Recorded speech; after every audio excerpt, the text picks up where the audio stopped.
માતા શું ભાઈ, હું ભટાણના ગોગોળની પરમો ધાવડી શું ભાઈ, હું પળિયાટના મકવાણાની ગોગોળની પરમો શું ભાઈ, મારા પરમોના ભગવાન.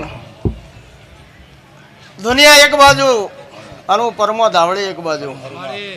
જગત એમ કે હું વિદ્યા રાખું, તંત્ર મંત્ર રાખું, તારી સત્તાઓ એટલું વાપર, અને જો બગલમાં ના લઉં તો મારું નામ માતા નહીં. એટલે ડાચેણો ભેગું વાગનું કરવાની કાયમ થી અવાય હું. હું નારાયણ બેહોરની પળિયાટના મકવાણાની હરાઈ માતા શું ભાઈ.